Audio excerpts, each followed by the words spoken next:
जय हिंद दोस्तों, स्वागत है आपके अपनी परिवार टीसीएस पाठशाला में। मैं धर्मेंद्र कुमार स्वागत करता हूं। दोस्तों, पिछली क्लास में हम लोगों ने ज्योग्राफी की शुरुआत किया था और उस क्लास में हम लोगों ने ये देखा था कि वास्तव में भूगोल की शुरुआत कैसे होती है, भूगोल का मतलब क्या होता है और यदि हम लोगों को भूगोल पढ़ना हो तो किन किन बिंदुओं पर बात करना होगा, किन किन बिंदुओं को सबसे पहले समझना होगा।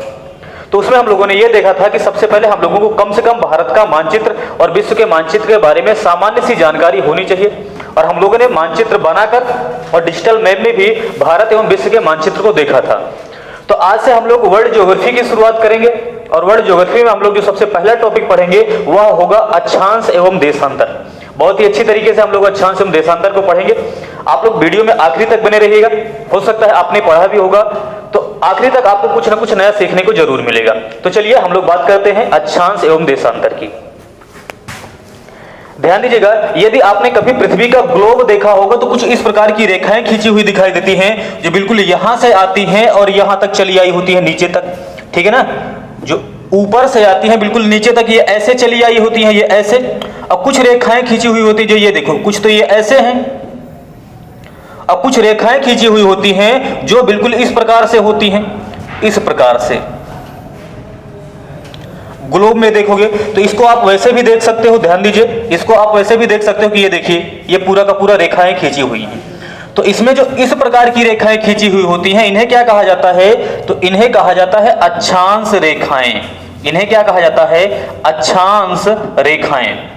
और जो इस प्रकार की रेखाएं खींची हुई हैं उत्तर से दक्षिण की ओर या दक्षिण से उत्तर की ओर, इन्हें क्या कहा जाता है, तो ध्यान दीजिएगा दोस्तों, इन्हें कहा जाता है देशांतर रेखाएं। इन्हें क्या कहा जाता है, इन्हें कहा जाता है देशांतर रेखाएं। कहने का मतलब यह है कि यदि आप ग्लोब पर देखोगे तो दो प्रकार की रेखाएं खींची हुई होती हैं। एक तो एक दूसरे के समांतर होती हैं जो पूरब से पश्चिम की ओर होती हैं, या कह सकते हो पश्चिम से पूरब की ओर होती हैं। इन्हें क्या कहा जाता है, इन्हें कहा जाता है अक्षांश। और ऐसी रेखाएं जो उत्तर से दक्षिण की ओर खींची हुई होती हैं या दक्षिण से उत्तर की ओर खींची हुई होती हैं, इन्हें क्या कहा जाता है, इन्हें कहा जाता है देशांतर रेखाएं। इसी चीज को हम लोग मानचित्र में भी देख लेते हैं, ध्यान से समझिएगा। इसी चीज को हम लोग मानचित्र में भी देख लेते हैं, ध्यान दीजिएगा। ये वाला यदि हम लोग इसकी बात करें जो इस प्रकार की रेखाएं खींची हुई होती हैं, इन्हें क्या कहा जाता है, तो हम लोग कहेंगे इन्हें कहा जाता है अक्षांश रेखाएं। क्या कहा जाता है, तो हम लोग कहेंगे इन्हें कहा जाता है अक्षांश रेखाएं। और ऐसी रेखाएं जो इस प्रकार उत्तर से दक्षिण की ओर खींची गई हैं इन्हीं को कहा जाता है देशांतर रेखाएं। इन्हें क्या कहा जाता है, तो हम लोग कहेंगे इन्हें कहा जाता है देशांतर रेखाएं। थोड़ा समय, इन्हें क्या कहा जाता है, तो इन्हें कहा जाता है देशांतर रेखाएं। और इन्हें क्या कहा जाता है, जो एक दूसरे के समांतर इस प्रकार की खींची हुई हैं, तो इन्हें कहा जाता है अक्षांश रेखाएं। तो आज हम लोग अक्षांश एवं देशांतर रेखाओं के बारे में बहुत ही अच्छी तरीके से पढ़ेंगे। तो चलिए हम लोग इस पर बात करते हैं। अब हम लोग बात यह करते हैं कि क्या ये अक्षांश एवं देशांतर रेखाएं पृथ्वी के किसी भी स्थान पर दिखाई देंगी, तो हम लोग कहेंगे नहीं, ये रेखाएं कहीं भी दिखाई नहीं देंगी। अब बात ये आती है क्यों नहीं दिखाई देंगी, क्योंकि ये सारी की सारी रेखाएं जो होती हैं वह वास्तव में काल्पनिक रेखाएं होती हैं। काल्पनिक रेखा का मतलब यह है कि ये रेखाएं हैं नहीं, इन रेखाओं को सिर्फ और सिर्फ मान लिया गया है। अब बात ये आती है, यदि ये रेखाएं हैं नहीं, सिर्फ और सिर्फ माना गया है, तो क्यों माना गया है, भाई कुछ भी माना जाएगा तो उसका कुछ ना कुछ उद्देश्य होगा तभी तो माना जाएगा। तो ये अक्षांश एवं देशांतर रेखाएं भी जो हैं इन्हें माना गया है, तो क्यों माना गया है हम लोग इस पर बात करते हैं। तो ध्यान देना, अक्षांश एवं देशांतर के आधार पर ही हम लोग बहुत सारी चीजों का अध्ययन कर सकते हैं, इसलिए अक्षांश एवं देशांतर रेखाएं ना होते हुए भी अक्षांश एवं देशांतर रेखाओं को मान लिया गया है। अब बात यह आती है कि अक्षांश एवं देशांतर के आधार पर हम लोग किन किन चीजों का अध्ययन कर सकते हैं, तो ऐसी बहुत सारी चीजें हैं, लेकिन मुख्य रूप से किन चीजों का अध्ययन कर सकते हैं, तो देशों की स्थिति का पता बता सकते हैं कि कौन सा देश कहां पर स्थित है, कौन सा देश कहां पर नहीं। साथ ही साथ हम लोग देशांतर के ही आधार पर समय का निर्धारण भी कर सकते हैं कि यदि आज यहां पर कितना बजा है तो वहां पर कितना बजा होगा। कहने का मतलब है कि विश्व के किसी भाग पर कुछ टाइम होगा तो अन्य भाग पर क्या टाइम होगा, क्या टाइम नहीं होगा। ये सारी की सारी चीजें हम लोग देशांतर के आधार पर बता सकते हैं और इन्हीं सारी की सारी चीजों का अध्ययन हम लोग जो है अक्षांश एवं देशांतर के आधार पर करेंगे। तो चलिए हम लोग ये देख लेते हैं कि और अक्षांश एवं देशांतर के आधार पर हम लोग क्या क्या पढ़ सकते हैं। तो ध्यान दीजिएगा दोस्तों, अक्षांश एवं देशांतर के आधार पर हम लोग क्या क्या पढ़ सकते हैं, तो ध्यान से समझिएगा। अक्षांश एवं देशांतर के आधार पर हम लोग क्या क्या पढ़ सकते हैं, तो हम लोग कहेंगे अक्षांश एवं देशांतर के आधार पर ही हम लोग पहला पॉइंट तो ये बता सकते हैं कि देशों की स्थिति बता सकते हैं कि कौन सा देश जो है उत्तरी गोलार्ध में है, दक्षिणी गोलार्ध में है, पूर्वी गोलार्ध में है, पश्चिमी गोलार्ध में है, अक्षांशीय विस्तार कितना है, देशांतरीय विस्तार कितना है, ये सारी चीजें बता सकते हैं। और क्या कर सकते हैं, तो हम लोग कहेंगे इसी के आधार पर हम लोग तापमान का भी निर्धारण कर सकते हैं कि सामान्यतः तापमान कहां पर ज्यादा होगा और कहां पर तापमान कम होगा। और क्या बता सकते हैं, तो इसी के आधार पर हम लोग ये भी बता सकते हैं कि कहां पर संवहनीय वर्षा ज्यादा होगी। ये संवहनीय वर्षा क्या होती है हम लोग ये भी देखेंगे कि कहां पर संवहनीय वर्षा ज्यादा होगी और कहां पर संवहनीय वर्षा कम होगी। इन्हीं अक्षांशों के आधार पर ही हम लोग ये भी बता सकते हैं कि सामान्यतः जैव विविधता कहां पर ज्यादा होगी, जैव विविधता ज्यादा होगी और कहां पर जैव विविधता कम होगी, ये भी बता सकते हैं। और क्या बता सकते हैं, इसी के आधार पे हम लोग ये भी बता सकते हैं कि वास्तव में जी का मान कहां पर ज्यादा होगा और कहां पर जी का मान कम होगा। हम लोग जानते हैं कि जहां पर जी का मान कम होगा वहां पर किसी वस्तु का भार भी कम होगा और जहां पर जी का मान ज्यादा होगा वहां पर किसी वस्तु का भार भी ज्यादा होता है। इसका मतलब हम लोग जी का मान भी बता सकते हैं, साथ ही साथ किसी वस्तु का भार भी बता सकते हैं कि कहां पर कम होगा कहां पर ज्यादा होगा। इसका मतलब इसी के आधार पे हम लोग ये भी देखेंगे कि वास्तव में जी के मान का निर्धारण कैसे करेंगे, जी का मान कहां पर कम और कहां पर जी का मान ज्यादा। और क्या करेंगे, तो फिर आगे चल के हम लोग इसी के आधार पर समय का निर्धारण भी करेंगे कि कहां पर कितना समय होगा, कहां पर कितना समय नहीं होगा। सही है कि नहीं सही? बिल्कुल सही है। और सारी की सारी चीजें हम लोग ये देखेंगे कि वास्तव में इसके आधार पर इन सारी की सारी चीजों का अध्ययन कैसे करेंगे। एक एक बिंदु पर मैं बात करूंगा और जब लास्ट में मैं समाप्त करूंगा तो आपको बताऊंगा कि कैसे देशों की स्थिति का पता लगा सकते हैं, तापमान कहां पर ज्यादा होगा कहां पर कम होगा ये भी बता सकते हो, संवहनीय वर्षा कहां पर ज्यादा होगा कहां पर कम होगा ये भी बता सकते हो। इन सारी की सारी चीजों पर हम लोग बात करेंगे। तो चलिए सबसे पहले हम लोग पढ़ेंगे अक्षांश, फिर पढ़ेंगे देशांतर, फिर अक्षांश एवं देशांतर में हम लोग संबंध देखेंगे। कहने का मतलब है कि अक्षांश एवं देशांतर के एक एक बिंदु पर हम लोग बात करेंगे, एक भी चीजें हम लोग नहीं छोड़ेंगे। और आपने कहीं भी पढ़ा है ना, तो अक्षांश एवं देशांतर की पूरी क्लास देखिएगा, आपको कुछ ना कुछ नया सीखने को पक्का मिलेगा। ठीक है, तो चलिए हम लोग शुरू करते हैं। सबसे पहले बात कर लेते हैं अक्षांश की। सबसे पहले हम लोग किसकी बात करते हैं, तो सबसे पहले हम लोग बात करते हैं अक्षांश की। सबसे पहले हम लोग देखेंगे अक्षांश क्या होता है और फिर हम लोग अक्षांश के आधार पर ही देखेंगे कि वास्तव में अक्षांश रेखा क्या होता है। क्या कहेंगे, अक्षांश क्या है एवं अक्षांश रेखा क्या है, दोनों में अंतर भी हम लोग समझेंगे। तो सबसे पहले हम लोग बात कर लेते हैं कि अक्षांश क्या होता है। ठीक है ना, तो सबसे पहले हम लोग जो बात करेंगे वो ये बात करेंगे कि वास्तव में अक्षांश क्या होता है, उसके बाद देखेंगे कि अक्षांश रेखा क्या होता है। तो अक्षांश जो होता है वह पृथ्वी के केंद्र से कोणीय दूरी की माप होती है। क्या होता है, अक्षांश पृथ्वी के केंद्र से कोणीय दूरी की माप होती है। कहने का मतलब है कि पृथ्वी के केंद्र से 0 डिग्री पर होगा तो 0 डिग्री अक्षांश, 1 डिग्री पर होगा तो 1 डिग्री अक्षांश, 2 डिग्री पर होगा तो 2 डिग्री अक्षांश, उत्तर में होगा तो उत्तरी अक्षांश, दक्षिण में होगा तो दक्षिणी अक्षांश। सही है कि नहीं सही है? एकदम सही है। इसका मतलब है कि यदि अक्षांश को परिभाषित करना हो तो हम लोग कह सकते हैं कि पृथ्वी के केंद्र से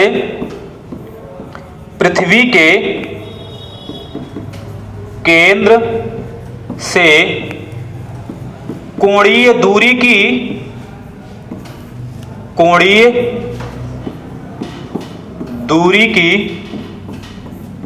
माप ही क्या कहलाती है, अक्षांश कहलाती है। पृथ्वी के केंद्र से कोणीय दूरी की माप ही क्या कहलाती है, अक्षांश कहलाती है। 0 डिग्री पर होगा तो 0 डिग्री अक्षांश, 1 डिग्री पर होगा तो 1 डिग्री अक्षांश, 2 डिग्री पर होगा तो 2 डिग्री अक्षांश। ठीक है ना, ये कहेंगे। फिर बात करते हैं कि अक्षांश रेखा क्या होती है। अब हम लोग बात ये कर लेते हैं कि अक्षांश रेखा क्या होती है। सीधी सी बात है, यदि यही अक्षांश रेखा के रूप में होगा तो इसी को अक्षांश रेखा कहा जाएगा, और यदि सिर्फ एक बिंदु के रूप में होगा तो क्या कहा जाएगा, सिर्फ अक्षांश कहा जाएगा। भाई अगर सीधी सी बात है, इसी अक्षांश की कुछ ना कुछ लंबाई होगी, कुछ ना कुछ चौड़ाई होगी, कुछ ना कुछ इसके बीच की दूरी होगी, तो कहा जाएगा अक्षांश रेखा, और सिर्फ एक बिंदु के रूप में होगा तब कहा जाएगा सिर्फ अक्षांश। ठीक है ना, जैसे ध्यान से समझना। मान लेते हैं कि ये हमारी पृथ्वी है, ये मान लेते हैं कि हमारी पृथ्वी है, तो पृथ्वी का केंद्र जो होगा वह बिल्कुल बीच में होगा, केंद्र जो होगा वह बिल्कुल बीच में होगा, और ये मान लेते हैं कि पृथ्वी के केंद्र के चारों ओर बिल्कुल एक रेखा खींच दिया जाए, तो पृथ्वी के केंद्र से वह 0 डिग्री पर होगा, तो उसी को कहा जाएगा 0 डिग्री अक्षांश। अब सीधी सी बात है, जो 0 डिग्री अक्षांश होगी वह अक्षांश भी है, साथ ही साथ इसकी कुछ ना कुछ लंबाई भी होगी, कुछ ना कुछ चौड़ाई भी होगी, तो अक्षांश के साथ साथ इसी को अक्षांश रेखा भी कहा जाएगा। इसी प्रकार उत्तर में जाएंगे 1 डिग्री 2 डिग्री तो अक्षांश भी होगा, अक्षांश रेखा भी होगा, लेकिन जो 90 डिग्री उत्तरी अक्षांश होता है, 90 डिग्री दक्षिणी अक्षांश होता है, वो सिर्फ अक्षांश होता है, अक्षांश रेखा नहीं होता है। कैसे, हम लोग इसी चीज को ग्राफ में बनाकर समझते हैं। चलिए ध्यान से समझिए। मान लेते हैं कि ये हमारी गोलाकार पृथ्वी है, ये क्या है, मान लेते हैं कि ये हमारी गोलाकार पृथ्वी है, तो सीधी सी बात है, पृथ्वी का केंद्र जो होगा वह तो बिल्कुल बीच में होगा ना, यहां पर ये मान लेते हैं कि पृथ्वी का केंद्र है। अब थोड़ा सा एक चीज कल्पना कीजिएगा, हम जो रेखा खींच बनाएंगे ना एक ऐसे, वो आपको लगेगा कि केंद्र से होकर जा रहा है, लेकिन केंद्र से होकर नहीं जाएगा, क्योंकि अक्षांश रेखाएं जो होती हैं वह सतह पर खींची गई हैं, सतह पर, लेकिन केंद्र जो होगा वह बिल्कुल बीच में होगा। केंद्र क्या होगा, वह बिल्कुल बीच में होगा। तो ध्यान देना, ये जो बिल्कुल केंद्र के जस्ट ऊपर ऊपर ऐसे रेखा खींची गई होगी ना, इसी को क्या कहा जाता है, इसी को कहा जाता है 0 डिग्री अक्षांश। क्या कहा जाता है, तो हम लोग कहेंगे 0 डिग्री अक्षांश। कहने का मतलब देखने में लग रहा है कि केंद्र से होकर जाएगा, लेकिन केंद्र से होकर नहीं जाएगा। क्यों, क्योंकि केंद्र के ये चारों ओर ऊपर ऊपर ऐसे खींचा हुआ होगा, इसी को क्या कहा जाएगा, 0 डिग्री अक्षांश। और सीधी सी बात है, ये पृथ्वी के बिल्कुल मध्य में है, तो यह पृथ्वी को 2 भागों में विभाजित करेगा। उत्तर वाले को कहा जाएगा उत्तरी गोलार्ध, दक्षिण वाले को कहा जाएगा दक्षिणी गोलार्ध, क्योंकि भाई पृथ्वी के केंद्र से होकर जा रहा है ना, पृथ्वी के केंद्र के ऊपर ऊपर, तो पृथ्वी को 2 भागों में विभाजित करेगा, उत्तरी गोलार्ध, दक्षिणी गोलार्ध। तो इसे कहा जाएगा उत्तरी गोलार्ध, इसे कहा जाएगा दक्षिणी गोलार्ध। तो इसमें जितने भी अक्षांश होंगे उन्हें कहा जाएगा उत्तरी अक्षांश, इसमें जितने भी अक्षांश होंगे उन्हें कहा जाएगा दक्षिणी अक्षांश। ठीक है ना। अब हम लोग बात कर लेते हैं, और मान लेते हैं कि ये यहाँ पर केंद्र है, और केंद्र से यहाँ पर एक बिंदु है, जो ये मान लेते हैं कि ये कितने डिग्री पर है, 1 डिग्री पर है।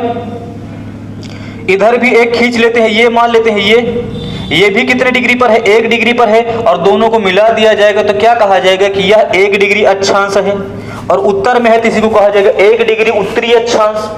मान लेते हैं कि यहाँ पर ये 2 डिग्री है, इधर मान लेते हैं कि ये 2 डिग्री है, दोनों को मिला दिया जाएगा तो इसे कहा जाएगा 2 डिग्री अक्षांश। उत्तर में है तो 2 डिग्री उत्तरी अक्षांश कहा जाएगा। इसी प्रकार यहाँ से कहाँ तक जाओगे, तो यहाँ से जाओगे 89 तक। इधर भी कहाँ तक आओगे, तो यहाँ तक आओगे 89 तक। तो दोनों को मिला दोगे तो ये मिल जाएगा, ये क्या हो जाएगा, ये 89 डिग्री।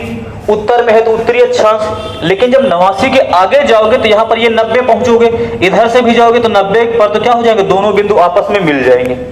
दोनों बिंदु क्या हो जाएंगे, आपस में मिल जाएंगे। तब ये एक बिंदु के रूप में है ना, तो इन्हें सिर्फ अक्षांश कहा जाएगा, अक्षांश रेखा नहीं कहा जाएगा। क्या कहा जाएगा, सिर्फ अक्षांश कहा जाएगा, अक्षांश रेखा नहीं कहा जाएगा। तो ध्यान देना, यदि कभी ये पूछे कि कुल अक्षांशों की संख्या कितनी होती है, क्या कहा जाए कि कुल अक्षांश कितने होते हैं। ध्यान से समझना, अगर कभी ये पूछे कुल अक्षांश कितने होते हैं, तो हम लोग क्या कहेंगे कि उत्तरी गोलार्ध में देखा जाए तो अक्षांश की बात कर रहे हैं, तो 1 से लेकर कहां तक जाएगा, 90 तक, क्योंकि 90 को क्या कहेंगे, अक्षांश कहेंगे। इसी प्रकार दक्षिणी गोलार्ध में जाएंगे, कहां से लेकर कहां तक, यहां पर भाई 0 है, उसके बाद 1 से लेकर 90 तक है, तो ये 90 हो जाएगा। और बीच में एक 0 भी है, बीच में एक 0 भी है। इसका मतलब कुल अक्षांश का मतलब यह है कि 90 तो ऊपर, 90 तो नीचे, और बीच में एक 0 ये भी हो जाएगा। बीच में ये क्या हो जाएगा, एक 0 वाला ये भी हो जाएगा। इसका मतलब ये है कि हम लोग इसको भी जोड़ लेंगे तो कुल अक्षांशों की संख्या हो जाएगी कितनी, तो हम लोग कहेंगे 181। लेकिन अगर कहा जाए कुल अक्षांश रेखाएं कितनी होंगी, अब ध्यान देना, इसी में हम लोग क्या जोड़ देंगे कि कुल अक्षांश रेखा कितनी होती हैं। तो ये बताओ, ये वाला बिंदु जो है रेखा है, हम लोग कहेंगे रेखा नहीं है, लेकिन अक्षांश तो है ना, क्योंकि पृथ्वी के केंद्र से 90 डिग्री पर है। और ये वाला भी देखा जाए तो यही प्रक्रिया नीचे भी होगा, दक्षिण में पूरी की पूरी यही होगा। इसका मतलब यह है कि नीचे भी देखा जाए तो ये जो 90 डिग्री वाला होगा वो अक्षांश रेखा होगा, हम लोग कहेंगे अक्षांश रेखा नहीं होगा, सिर्फ अक्षांश होगा। इसका मतलब यह है कि अक्षांश रेखा में देखा जाए तो एक ये और एक ये, दो कम हो जाएगा। तो 181 में से दो कम कर देंगे तो कितना बचेगा, तो हम लोग कहेंगे 179। तो कुल अक्षांश रेखा पूछा जाए तब हो जाएगा 179, और कुल अक्षांश पूछा जाए तब हो जाएगा 181। उत्तरी ध्रुव दक्षिणी ध्रुव को अक्षांश तो माना जाता है, लेकिन अक्षांश रेखा नहीं माना जाता है। इतना अंतर समझ में आया। हम लोग अब आगे बात करते हैं, ठीक है ना। अभी हम लोगों ने देखा कि वास्तव में कुल कितनी अक्षांश होती हैं, कुल कितनी अक्षांश रेखाएं होती हैं। तो चलिए अब हम लोग इसके आगे देखते हैं। ध्यान देना, कुल कुछ अक्षांश रेखाओं को कुछ विशेष नाम दे दिए गए हैं। जैसे किन किन अक्षांश रेखाओं को क्या क्या नाम दिए गए हैं, हम लोग इसको देख लेते हैं, ठीक है ना। किन किन अक्षांश रेखाओं को क्या क्या नाम दिया गया है, थोड़ा सा हम लोग इस पर बात कर लेते हैं। कि मान लेते हैं कि ये हमारी क्या है, ये मान लेते हैं कि हमारी गोलाकार ये पृथ्वी है, ठीक है ना, ये गोलाकार पृथ्वी है। तो सीधी सी बात है, जो बिल्कुल मध्य में होगा, हम लोगों ने अभी देखा था कि जो बिल्कुल मध्य में होगा ये वाला, बिल्कुल मध्य में ये 0 डिग्री पर होता है। तो इसी को क्या कहा जाता है, इसी को कहा जाता है 0 डिग्री अक्षांश। इसी को क्या कहा जाता है, इसी को कहा जाता है 0 डिग्री अक्षांश। क्योंकि यह जो होती है वह पृथ्वी के बिल्कुल मध्य से होकर गुजरती है ना, पृथ्वी के बिल्कुल मध्य से होकर गुजरती है, इसलिए 0 डिग्री अक्षांश को ही क्या कहा जाता है, भूमध्य। भू का मतलब पृथ्वी, मध्य का मतलब जो मध्य से होकर गुजरे, इसी को क्या कहा जाता है, इसी को कहा जाता है भूमध्य रेखा। क्या कहा जाता है, इसी को कहा जाता है भूमध्य रेखा। और क्या कहा जा सकता है, तो ध्यान देना, हम लोग जानते हैं कि पृथ्वी पर कभी दिन की अवधि छोटी होती है, कभी दिन की अवधि बड़ी होती है। इसका मतलब है दिन और रात की अवधि में अंतर पाया जाता है। और जब दिन और रात की अवधि बराबर होती है तो उसे क्या कहा जाता है, उसे कहा जाता है विषुव। और ऐसा क्षेत्र जहां पर साल के 12 महीने 12 घंटे का दिन पाया जाए, 12 घंटे की रात पाई जाए, इसका मतलब यह है कि वहां हम लोग कहेंगे कि साल के 12 महीने विषुव की दशा पाई जाती है। और ये वाला क्षेत्र जो होता है ना, यहाँ पर साल के 12 महीने 12 घंटे का दिन पाया जाता है, 12 घंटे की रात पाई जाती है, इसलिए इसी रेखा को कहा जाता है विषुवत रेखा। क्या कहा जाएगा, इसी को कहा जाता है विषुवत रेखा। विषुवत रेखा या इक्वेटर लाइन कहा जाता है। और क्या कहा जाता है, तो ध्यान देना, इस अक्षांश रेखा की लंबाई जो होती है वह सबसे ज्यादा होती है, क्योंकि बिल्कुल बीच में है। और जैसे जैसे उत्तर की ओर जाओगे या दक्षिण की ओर जाओगे, इनकी लंबाइयों में कमी पाई जाएगी। और यह पृथ्वी को 2 भागों में विभाजित भी करता है, इसीलिए इसी को कहा जाता है बृहद वृत्त। क्या कहा जाता है, इसी को कहा जाता है बृहद वृत्त। क्या कहा जाता है, तो हम लोग कहेंगे इसी को कहा जाता है बृहद वृत्त। और बाकी इस अक्षांश रेखा को छोड़कर जितनी भी अक्षांश रेखाएं होती है ना, उसे कहा जाता है लघु वृत्त। अब बात यह है कि बृहद तो ठीक है, वृत्त क्यों कहा जाता है, भाई जितने भी अक्षांश रेखाएं होती है ना, वो तो रेखा भी कह सकते हो, वृत्ताकार होती है ना, तो वृत्त भी कह सकते हो। तो चाहे अक्षांश रेखा कहा जाए या अक्षांश वृत्त कहा जाए, दोनों का मतलब एक ही है। तो अगर यह कह दिया जाए कुल कितनी अक्षांश रेखाएं होती हैं, तो हम लोग कहेंगे 179। यह कह दिया जाए कुल कितने अक्षांश वृत्त होते हैं, तो भी हम लोग कहेंगे रेखा और वृत्त का मतलब एक ही है, इसका भी उत्तर हो जाएगा 179। तो बृहद का मतलब सबसे बड़ा, वृत्त का मतलब वृत्ताकार है, तो वृत्त कह सकते हैं। इसका नाम क्यों पड़ा, सबका मैंने बताया। और किसी का कुछ नाम है, हाँ है। जैसे ध्यान देना, उत्तर में आओगे तो ये वाला एक भाग पड़ेगा ये, और ये क्या है, ये है 23.5 डिग्री। उत्तर में है तो उत्तरी अक्षांश के दक्षिणी अक्षांश, आप कहोगे उत्तरी अक्षांश। क्या होगा, ये होगा उत्तरी अक्षांश। इसका नाम क्या पड़ गया है, इसका नाम पड़ गया है कर्क रेखा। क्या नाम पड़ा है, तो हम लोग कहेंगे कर्क रेखा। ट्रॉपिक ऑफ कैंसर, अंग्रेजी में भी याद रखना क्या कहा जाता है, ट्रॉपिक ऑफ कैंसर। और क्या नाम पड़ा है, तो नीचे आओगे दक्षिण में ना, ये वाला भाग, ये क्या है? ये भी है 23.5 डिग्री दक्षिण में है, तो दक्षिणी अक्षांश। भाई दक्षिण में है तो क्या कहा जाएगा? दक्षिणी अक्षांश। इसका क्या नाम है? इसका नाम है ट्रॉपिक ऑफ कैप्रिकॉर्न, मतलब मकर रेखा। क्या नाम है? तो हम लोग कहेंगे इसका नाम है मकर रेखा। सही है कि नहीं सही है? क्या नाम है? तो हम लोग कहेंगे इसका नाम है मकर रेखा। इसका क्या नाम है? मकर रेखा या ट्रॉपिक ऑफ कैप्रिकॉर्न। अब कहोगे सर जी कुछ समझ में नहीं आया कि 23.5 डिग्री उत्तरी अक्षांश को ही कर्क रेखा क्यों, 23.5 डिग्री दक्षिणी अक्षांश को ही मकर रेखा क्यों, 23 को क्यों नहीं, 24 को क्यों नहीं, 25 को क्यों नहीं? तो ध्यान देना, ये दोनों रेखाएं जो होती हैं वह सूर्य के सीधी किरणों की सीमा रेखा निर्धारित करती हैं। कहने का मतलब ये है कि जो सूरज की सीधी किरणें जाती है ना, वो यहां से पड़ती हैं और यहां से फिर यहां से लेकर कहां तक जाती हैं? यहां तक जाती हैं, फिर नीचे आती हैं, यहां तक जाती हैं, फिर यहां से यहां तक जाएंगी। कहने का मतलब ना तो इसके उत्तर में ना तो इसके दक्षिण में कभी भी सूरज की सीधी किरणें नहीं जाती। इसका क्या मतलब हुआ? इसका मतलब ये हुआ कि जब यहाँ पर सूरज की सीधी किरणें पड़ती हैं 21 जून को, तब उसे कहा जाता है कर्क संक्रांति। और जब यहां पर सूरज की सीधी किरणें 22 दिसंबर को पड़ती हैं, तब कहा जाता है मकर संक्रांति। इसका मतलब हम कह सकते हैं कि ऐसी रेखा जहां पर सूरज की सीधी किरणें पड़ने पर, ऐसी रेखा जहां पर, इसका मतलब यह है कि हम लोग कह सकते हैं कि ऐसी रेखा जहां पर सूर्य की सीधी किरणें पड़ने पर कर्क संक्रांति मनाया जाता है, उसे कहा जाता है कर्क रेखा।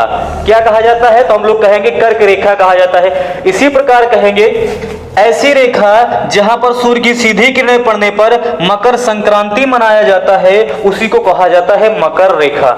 क्या कहा जाता है? तो उसी को कहा जाता है मकर रेखा। और क्या नाम पड़ा है? तो ध्यान देना, 66.5 डिग्री उत्तरी अक्षांश को, यह है 66.5 डिग्री उत्तर में है तो उत्तरी अक्षांश। इसका क्या नाम है? तो इसका नाम है आर्कटिक वृत्त। क्या नाम है?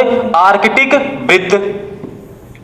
अब बात यह आएगी कि 66.5 डिग्री उत्तरी अक्षांश को ही क्यों? क्योंकि ये रेखा जो होती है वह सूर्य के तिरछी किरणों की सीमा रेखा निर्धारित करती है। क्या करती हैं? सूर्य के तिरछे किरणों की सीमा रेखा निर्धारित करती हैं। अब बात फिर दिमाग में है, सर आर्कटिक ही नाम क्यों पड़ा? क्योंकि उत्तर में हम लोग जानते हैं इन्हीं क्षेत्रों में आर्कटिक महासागर है। कौन सा महासागर है? आर्कटिक महासागर है। और क्या नाम पड़ा है? तो दक्षिण में आओगे तो ये क्या है? ये है 66.5 डिग्री उत्तरी अक्षांश के दक्षिणी अक्षांश, हम लोग कहेंगे दक्षिणी अक्षांश। क्या कहेंगे? दक्षिणी अक्षांश। नाम क्या पड़ेगा? ऊपर आर्कटिक है तो नीचे अंटार्कटिक है, तो सीधी सी बात है, इसी को क्या कहेंगे? इसी को कहेंगे अंटार्कटिक। क्या कहेंगे? अंटार्कटिक रेखा भी कह सकते हैं, वृत्त भी कह सकते हैं, क्योंकि सभी अक्षांश रेखाएं अक्षांश वृत्त होती हैं। तो रेखा भी कह सकते हैं, अक्षांश वृत्त भी कह सकते हैं। तो चाहे रेखा कहा जाए या वृत्त कहा जाए, दोनों का मतलब एक ही होगा। फिर और नीचे चले जाओ तो यहां पर एक बिंदु मिलेगा, ये क्या है? तो ये है दक्षिणी ध्रुव। दक्षिण में है तो दक्षिणी ध्रुव। ध्रुव का मतलब एक बिंदु है, एक पोल है।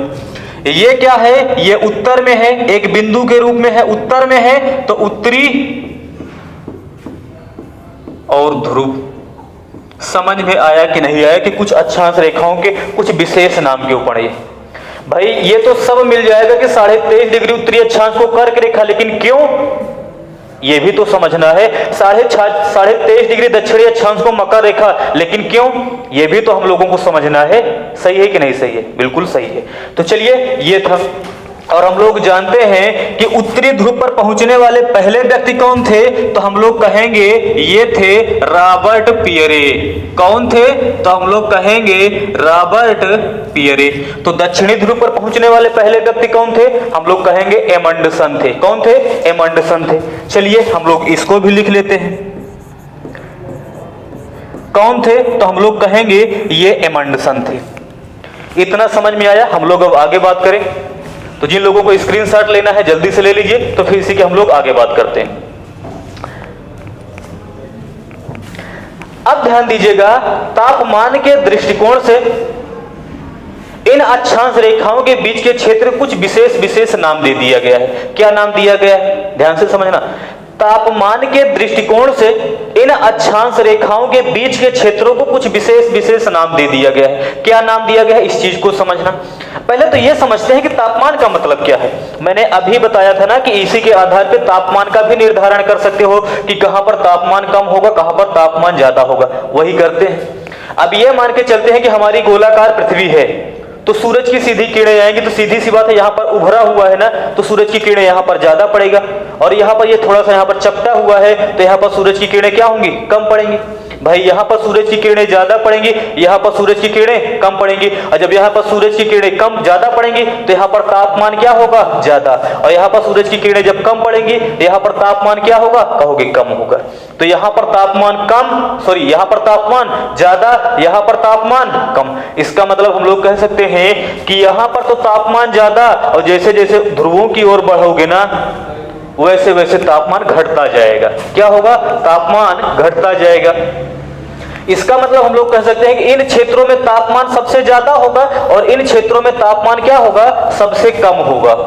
सही है कि नहीं सही है। तो इन्हीं तापमान के दृष्टिकोण से इन अक्षांश रेखाओं के बीच के क्षेत्र को कुछ विशेष नाम दे दिया गया है। क्या क्या नाम दिया गया है, हम लोग उसकी बात कर लेते हैं। चलिए, जैसे ध्यान देना, 23.5 डिग्री उत्तरी अक्षांश से लेकर 23.5 डिग्री दक्षिणी अक्षांश रेखा के बीच के क्षेत्र को क्या कहा जाता है, इसे कहा जाता है ट्रॉपिकल जोन। क्या कहा जाता है, ट्रॉपिकल जोन। हिंदी में क्या कहेंगे, तो हिंदी में कहेंगे उष्णकटिबंधीय क्षेत्र। क्या कहेंगे, तो हम लोग कहेंगे सर जी इसे कहेंगे उष्णकटिबंधीय क्षेत्र। क्या कहेंगे, हम लोग कहेंगे सर जी उष्णकटिबंधीय क्षेत्र कहेंगे। और क्या है, तो सीधी सी बात है, यहां पर तापमान कम होगा तो इसे कहेंगे शीत कटिबंधीय क्षेत्र। इसे क्या कहेंगे, इसे कहेंगे शीत कटिबंधीय क्षेत्र यानी फ्रिज्ड जोन। फिर इसे क्या कहेंगे सर जी, जैसे ये शीत कटिबंधीय तो ये भी शीत कटिबंधीय। सही है कि नहीं सही है, बिल्कुल सही है। तो बात यह है कि फिर बीच वाले को क्या कहा जाता है भाई, या तो यहाँ पर ज्यादा तापमान होगा, ना तो कम होगा, ना तो ज्यादा होगा, मतलब शीत प्लस उष्ण दोनों का मिश्रण होगा। इसका मतलब शीत प्लस उष्ण बराबर क्या बन जाएगा, तो हम लोग कहेंगे ये बन जाएगा शीतोष्ण कटिबंधीय क्षेत्र। क्या बन जाएगा, तो हम लोग कहेंगे शीतोष्ण कटिबंधीय क्षेत्र। इसी प्रकार ये भी क्या बन जाएगा, ये भी बन जाएगा शीतोष्ण कटिबंधीय क्षेत्र। इतना समझ में आया कि नहीं आया। फिर हम लोग आगे बात करते हैं। स्क्रीनशॉट लेना है तो जल्दी लीजिए, फिर हम लोग अगले पेज पे चलते हैं।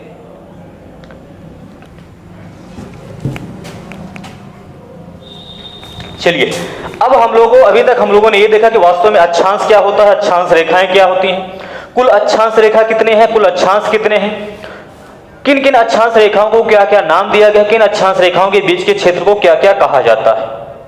अब थोड़ा सा एक दो चीजें और समझ लीजिए, ध्यान दीजिएगा। मान लेते हैं कि ये हमारा पूरा का पूरा गोलाकार पृथ्वी है।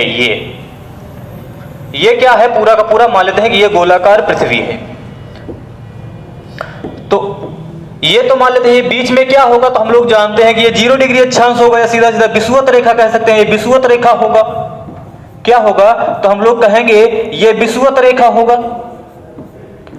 ये क्या होगा, तो हम लोग कहेंगे ये क्या होता है, तो ये एक ध्रुव होता है। क्या होता है, तो हम लोग कहेंगे सर जी ये एक ध्रुव होता है।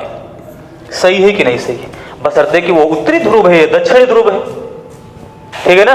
तो ध्यान देना, जो विषुवत रेखीय क्षेत्रों के आसपास में अक्षांश होते हैं ना, जो विषुवत रेखीय क्षेत्रों के आसपास में अक्षांश होते हैं, उन्हें क्या कहा जाता है, तो इन्हें कहा जाता है, इन्हें क्या कहा जाता है, तो ध्यान देना, इन्हें कहा जाता है निम्न अक्षांश। क्या कहा जाता है, तो इन्हें कहा जाता है निम्न अक्षांश। तो इन्हें क्या कहा जाता है, इन्हें कहा जाता है उच्च अक्षांश।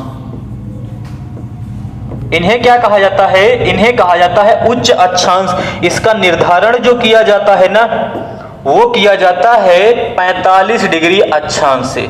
कहोगे सर जी कुछ नहीं समझ में आया, फिर से बताओ, फिर से समझो। कहने का मतलब यह है कि विषुवत रेखीय क्षेत्रों में स्थित अक्षांशों को निम्न अक्षांश एवं ध्रुवीय क्षेत्रों में स्थित अक्षांशों को उच्च अक्षांश कहा जाता है, और इसका निर्धारण जो किया जाता है वह 45 डिग्री अक्षांश रेखा से किया जाता है। कहां से किया जाता है? तो हम लोग कहेंगे 45 डिग्री अक्षांश रेखा से किया जाता है। कैसे पूछा जाएगा? प्रश्न नहीं समझ में, ऐसे समझो। कहा जाएगा उच्च अक्षांशों में तापमान ज्यादा होगा कि निम्न अक्षांशों में? तो हम लोग कहेंगे निम्न अक्षांशों में तापमान ज्यादा होगा, उच्च अक्षांशों में तापमान कम होगा। और भी कुछ होता है? हाँ बिल्कुल, और भी कुछ होता है। क्या होता है? ध्यान से समझना। कभी कभी इसी को 2 भागों में ना विभाजित करके 3 भागों में विभाजित कर दिया जाता है। कितने भागों में विभाजित कर दिया जाता है? तो इसी को 3 भागों में विभाजित कर दिया जाता है। ध्यान से समझना।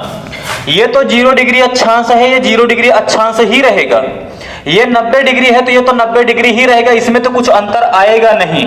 लेकिन इसी को कभी कभी 2 भागों में विभाजित कर दिया जाता है।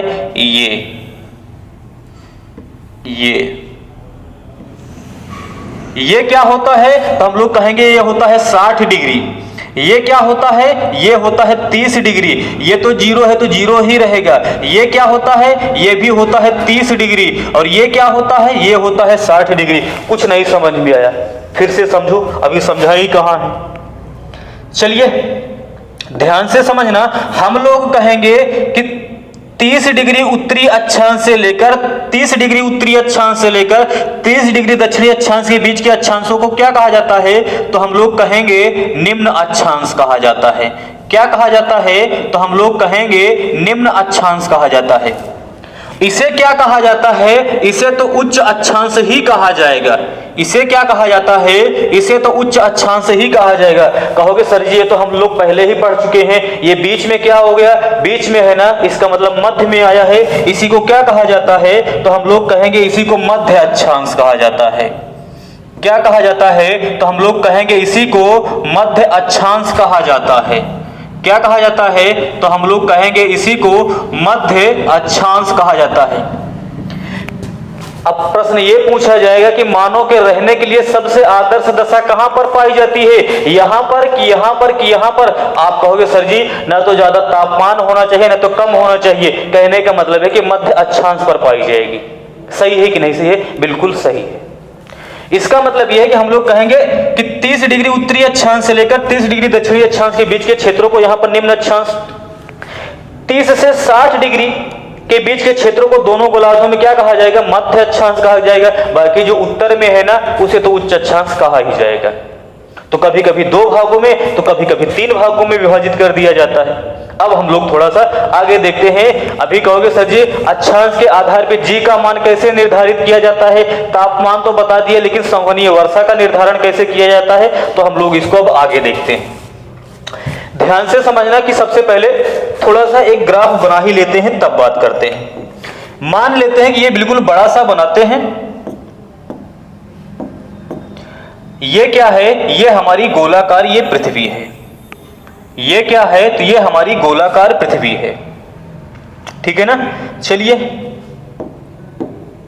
और इस गोलाकार पृथ्वी में बिल्कुल बीच में अगर देखा जाए तो ये जो है ये क्या होगा? कहोगे सर जी कई बार बता चुके हो, ये है 0 डिग्री अक्षांश। क्या कहोगे? 0 डिग्री अक्षांश भी कह सकते हो, और क्या कह सकते हो? भूमध्य रेखा भी कह सकते हो, और क्या कह सकते हो? विषुवत रेखा भी कह सकते हो, और क्या कह सकते हो? बृहद वृत्त भी कह सकते हो। हर एक पॉइंट से प्रश्न पूछा गया है। इसे क्या कहा जाएगा? तो हम लोग कहेंगे इसे तो ध्रुव ही कहा जाएगा। उत्तर में है तो उत्तरी ध्रुव, ये दक्षिण में है तो इसे क्या कहा जाएगा? इसे दक्षिणी ध्रुव कहा जाएगा। लेकिन ध्रुव से हम लोगों को मतलब नहीं है, हम लोगों को तो सिर्फ ध्रुव, 1 मिनट, इसको थोड़ा सा सही कर देते हैं। कहने का मतलब यह है कि हमें उत्तर या दक्षिण से मतलब नहीं है, हमें किससे मतलब ये है? हमें तो सिर्फ और सिर्फ ध्रुव से मतलब ये है। किससे मतलब ये है? तो हम लोग कहेंगे हमें सिर्फ ध्रुव से मतलब ये 0 डिग्री अक्षांश, ये भी ध्रुव, ये भी ध्रुव। अब देखो बताने क्या जा रहे हैं। हम लोगों ने देखा जब सूरज की किरणें आएंगी तो यहां पर ज्यादा पड़ेगा, यहां पर कम। इसका मतलब यह है कि यहां पर हम लोग कहेंगे तापमान ज्यादा, यहां पर तापमान कम। इसका मतलब कह सकते हो कि 0 डिग्री अक्षांश या विषुवत रेखा से कर देते हैं, विषुवत भी क्या कह सकते हैं? विषुवत रेखा से 0 डिग्री अक्षांश से विषुवत रेखा से जैसे जैसे ध्रुवों की ओर बढ़ोगे तापमान घटेगा कि बढ़ेगा? तो यहाँ पर तो तापमान कम या सॉरी यहाँ पर तापमान ज्यादा, यहाँ पर कम, तो तापमान घटेगा। इसका मतलब ये है कि जैसे विषुवत रेखा से ध्रुवों की ओर जाएंगे वैसे क्या होगा? तो वैसे हम लोग कहेंगे तापमान में क्या पाई जाएगी? तो हम लोग कहेंगे तापमान में पाई जाएगी कमी। क्या पाई जाएगी? तापमान में कमी। इसका उल्टा भी तो कह सकते हैं कि ध्रुवों से यदि विषुवत रेखा की ओर आएंगे तब हो जाएगा तापमान में वृद्धि। क्या होगा? हम लोग कहेंगे यदि हम लोग इधर से जाएंगे ऐसे तब तापमान में कमी, और इधर से आएंगे ऐसे तब क्या कहेंगे? तब हम लोग कहेंगे तापमान में क्या होगा? तब होगा तापमान में वृद्धि। तापमान का निर्धारण हुआ कि नहीं हुआ? बिल्कुल हुआ। और कैसे निर्धारण करेंगे? ध्यान से समझना। हम लोग जानते हैं जब यहाँ पर ताप सूर्य की किरणें ज्यादा पड़ेंगी तो तापमान भी ज्यादा होगा, और जब तापमान ज्यादा होगा तो यहाँ पर वाष्पीकरण एवं वाष्पोत्सर्जन भी तो ज्यादा होगा। भाई वाष्पीकरण क्या होता है? वाष्पोत्सर्जन क्या होता है? भाई जल का वाष्प में बदलना क्या वाष्पीकरण एवं वाष्पोत्सर्जन कहलाता है। प्रत्यक्ष रूप से जल से वाष्प में बदल रहा है तो वाष्पीकरण, अप्रत्यक्ष रूप से जल से वाष्प में बदल रहा है तो वाष्पोत्सर्जन। इसका मतलब यहाँ पर तापमान ज्यादा तो यहाँ पर वाष्पीकरण एवं वाष्पोत्सर्जन भी तो ज्यादा, और जब वाष्पीकरण एवं वाष्पोत्सर्जन ज्यादा तो यहाँ से वाष्प बनकर ऊपर जाएगा तो वो भी मात्रा ज्यादा, वही आगे ऊपर जाके संघनित होकर बादल बनेगा तो वर्षा भी तो करेगी। और ऐसी वर्षा जो वाष्पीकरण एवं वाष्पोत्सर्जन के कारण होती है उसी को कहा जाता है संवहनीय वर्षा। क्या कहा जाता है? संवहनीय वर्षा। इसका मतलब यह है कि यहाँ पर संवहनीय वर्षा ज्यादा और यहाँ पर संवहनीय वर्षा कम। भाई तापमान ज्यादा तो वाष्पीकरण एवं वाष्पोत्सर्जन ज्यादा, जब वाष्पीकरण एवं वाष्पोत्सर्जन ज्यादा तो यहाँ से वाष्प बन के ऊपर जो उठेगा वो भी ज्यादा, तो संघनित होगा ज्यादा, जब संघनित होगा ज्यादा तो बादल बनेगा ज्यादा, जब बादल बनेगा ज्यादा तो वर्षा भी होगी ज्यादा। इसका मतलब यह है हम लोग कह सकते हैं कि विषुवत रेखा से जैसे जैसे ध्रुवों की ओर जाएंगे संवहनीय वर्षा की मात्रा घटेगी कि बढ़ेगी? हम लोग कहेंगे घटेगी। यही तो बताया गया है। इसका मतलब यह है कि हम लोग ये भी कह सकते हैं कि विषुवत रेखा से जैसे जैसे ध्रुवों की ओर बढ़ेंगे ना वैसे वैसे संवहनीय वर्षा की मात्रा घटेगी। इसी को उल्टा हम लोग ये भी तो कह सकते हैं कि ध्रुवों से जैसे जैसे विषुवत रेखा की ओर आएंगे वैसे वैसे संवहनीय वर्षा की मात्रा बोलो बढ़ेगी। सही है कि नहीं सही है? बिल्कुल सही है। आगे बात करते हैं कैसे इसी के आधार पर जी के मान का निर्धारण कर सकते हैं। ध्यान से समझना। इस पॉइंट को अगर आज आप समझ जाते हो इसका मतलब यह है कि आपकी क्लास में आने का पूरा समय सार्थक दिशा में चला गया है। इस चीज को बहुत ही बेहतरीन तरीके से समझना। उसके पहले मैं थोड़ा सा एक चीज और बता देता हूं, तब फिर बताऊंगा कि जी का मान कैसे निर्धारित किया जा सकता है। एक चीज होता है जिसे कहा जाता है जैव विविधता। क्या कहा जाता है? कहा जाता है जैव विविधता। जैव विविधता का मतलब क्या होता है? कहने का मतलब है कि किसी विशेष क्षेत्र में पाए जाने वाले जीवों की विविधता को क्या कहा जाता है? जैव विविधता। भाई जैव विविधता, जैव का मतलब जीव जंतु वनस्पतियां सब आ जाएंगे, विविधता का मतलब बहुत ज्यादा पाई जाए, उसी को क्या कहा जाएगा? जैव विविधता। और ये दो चीजों पर डिपेंड करती हैं, एक तो होता है तापमान और एक होता है वर्षा। जहां पर जितनी ज्यादा तापमान होगी जितना ज्यादा वर्षा होगा जैव विविधता उतनी ही ज्यादा होगी। अब कहोगे सर जी समझ गए, इसका मतलब यहां पर जैव विविधता ज्यादा और जैसे जैसे इधर जाएंगे जैव विविधता कम। सही है कि नहीं सही? भाई यहां पर तापमान भी ज्यादा, यहां पर वर्षा भी ज्यादा तो यहां पर जैव विविधता भी ज्यादा, और यहां पर सब कम तो जैव विविधता भी कम। इसका मतलब हम लोग कह सकते हैं कि विषुवत रेखा से जैसे जैसे ध्रुवों की ओर जाएंगे वैसे वैसे जैव विविधता में क्या आएगी? बोलो, जैव विविधता में क्या आएगी? तो हम लोग कहेंगे जैव विविधता में आएगी कमी।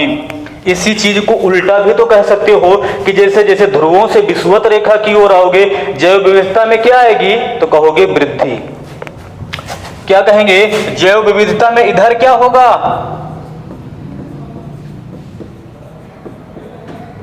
क्या होगा? तो हम लोग कहेंगे जैव विविधता में यहां पर भी होगा वृद्धि। सही है कि नहीं सही है? अब हम लोग ये देखते हैं कि वास्तव में अक्षांश एवं देशांतर के आधार पर जी के मान का निर्धारण कैसे कर सकते हैं। इस चीज को थोड़ा सा अगले पेज में देखते हैं, क्योंकि यहां पर थोड़ा सा ज्यादा हो गया है, उसको हम लोगों को समझना होगा। तो स्क्रीनशॉट लेना है तो जल्दी से ले लो, फिर हम लोग आगे बात करते हैं।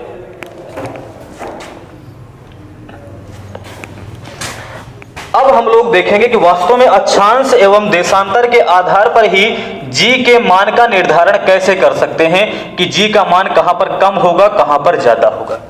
हम लोग जानते हैं कि पृथ्वी के सतह पर जी का औसत मान जो होता है वह होता है 9.8 मीटर प्रति सेकंड स्क्वायर। क्या कहेंगे?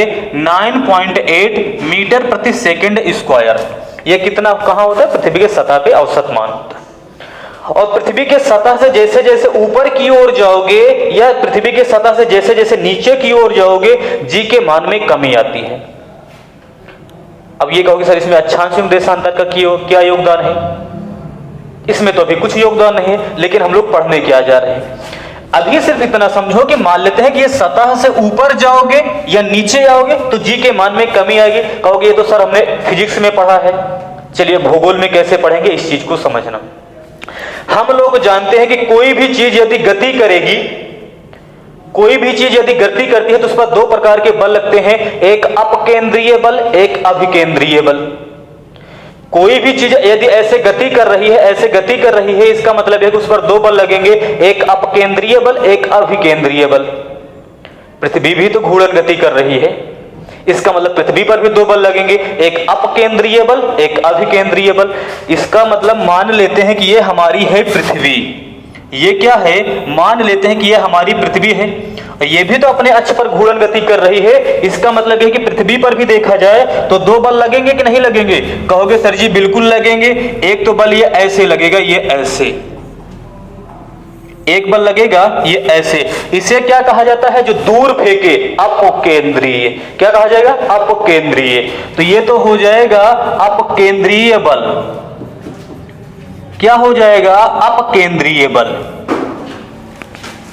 और क्या होगा? तो एक बल ऐसा होता है जो चीजों को अपनी ओर खींचता है। क्या करेगा? वह केंद्र की ओर खींचता है। क्या करता है? केंद्र की ओर खींचता है। इसे क्या कहा जाता है? तो हम लोग कहेंगे इसे कहा जाता है अभिकेंद्रीय बल। क्या कहा जाता है? तो हम लोग कहेंगे इसे कहा जाता है अभिकेंद्रीय बल। अब इस पॉइंट को ध्यान से समझना भाई। इस चीज को समझ गए हो ना तो समझ लो बहुत सारी चीजें आप सीख गए हो। तो चलिए देखते हैं। अब केंद्रीय बल चीजों को दूर फेंकता है, अभिकेंद्रीय बल चीजों को केंद्र की ओर खींचता है। और हम लोग जानते हैं जो गुरुत्वाकर्षण बल होता है, जी का मान होता है, वह भी तो चीजों को अपनी ओर खींचता है। इसका मतलब यह है कि अभिकेंद्रीय बल की तुलना जो होती है हम लोग जी के मान से कर सकते हैं कि नहीं कर सकते हैं? हम लोग कहेंगे बिल्कुल कर सकते हैं। क्या कहेंगे? कि वास्तव में हम लोग अभिकेंद्रीय बल का मान का जो होता है वह जी के मान से तुलना कर सकते हैं। भाई जहां पर अभिकेंद्रीय बल ज्यादा होगा, चीजों को खींचने वाली शक्ति ज्यादा होगी, वहां पर जी का मान भी ज्यादा होगा। जहां पर बहाने वाली शक्ति ज्यादा होगी वहां पर क्या होगा? जी का मान कम होगा। तो जहां पर इसका मान ज्यादा वहां पर इसका मान ज्यादा, जहां पर इसका मान ज्यादा वहां पर इसका मान कम। फिर से समझो, कहने का मतलब जहां पर ये दूर फेंकने वाली क्षमता ज्यादा होगी तो इसका मतलब जी का मान कम है, और जहां पर चीजों को अपनी ओर खींचने की शक्ति ज्यादा है इसका मतलब है कि वहां पर अपकेंद्रीय बल का मान कम है। ठीक है ना? अब कैसे समझना? मान लेते हैं कि कोई चीज ऐसे है, एक मान लेते हैं कि एक बीता की रस्सी ले लीजिए, उसको ऐसे नचाओ, उसमें कुछ छोड़ दो, ऐसे नचा के कुछ बांध के छोड़ दो। और एक जो है 1 मीटर की रस्सी ले लो, उसको नचाओ उसी गति से और उसको छोड़ दो।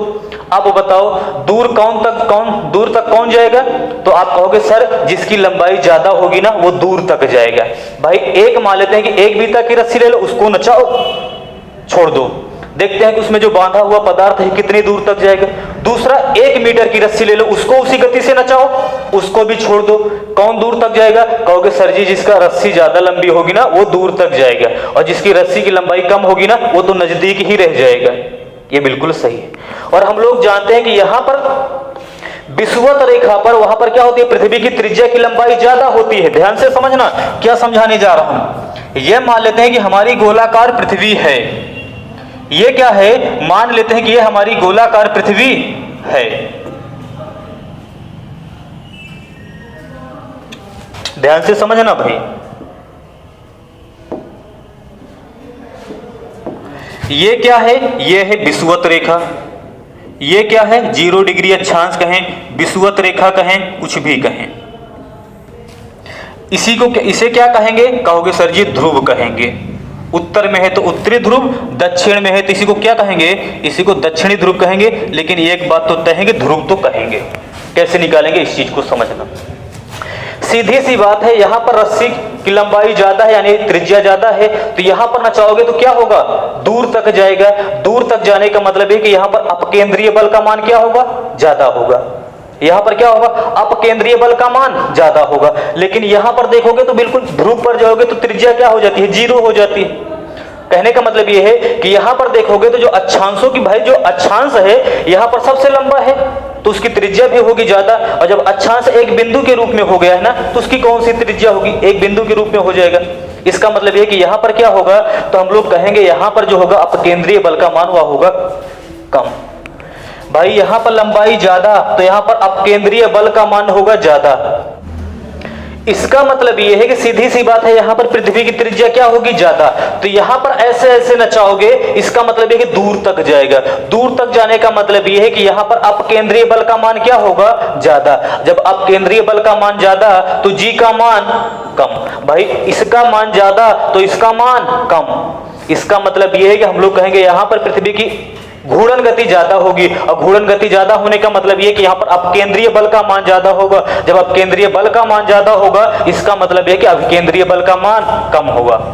और जब अभिकेंद्रीय बल का मान कम होने का मतलब यह है कि यहां पर जी का मान भी क्या होगा, कम होगा। इसका मतलब यह है कि क्या क्या कह सकते हैं, एक लाइन में समझना कि विषुवत रेखा पर पृथ्वी की घूर्णन गति होती है सबसे ज्यादा।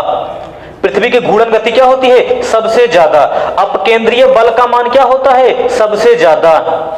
जब अपकेंद्रीय बल का मान ज्यादा होता है तो अभिकेंद्रीय बल और जी का मान क्या होता है, सबसे कम। इसका मतलब यहां पर जी का मान सबसे कम और यहां पर जी का मान सबसे ज्यादा। इसका मतलब यह है कि एक लाइन में आप कह सकते हो कि विषुवत रेखा से जैसे जैसे ध्रुवों की ओर जाएंगे वैसे वैसे जी के मान में क्या होगी, जी के मान में पाई जाएगी वृद्धि। सबका उल्टा हुआ कि नहीं हुआ, जी के मान में क्या होगी, जी के मान में होगी वृद्धि। इसी का उल्टा आप लोग ये भी कह सकते हो कि ध्रुवों से विषुवत रेखा की ओर आओगे ना तो जी के मान में क्या होगी, तो हम लोग कहेंगे जी के मान में होगी कमी।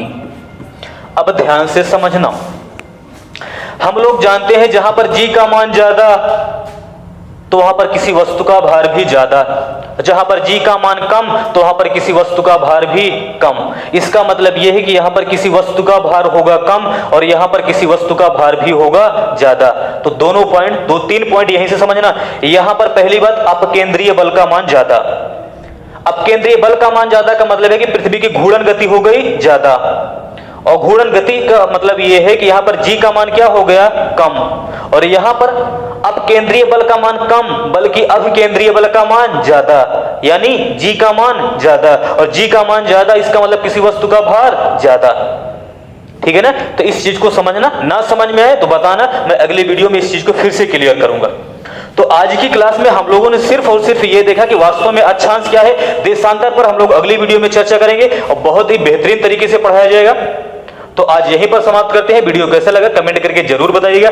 पसंद आए तो ज्यादा से ज्यादा शेयर कीजिएगा, लाइक कीजिएगा और यदि नए हैं तो चैनल को सब्सक्राइब करके बेल आइकन की घंटी जरूर बजा दीजिएगा। धन्यवाद।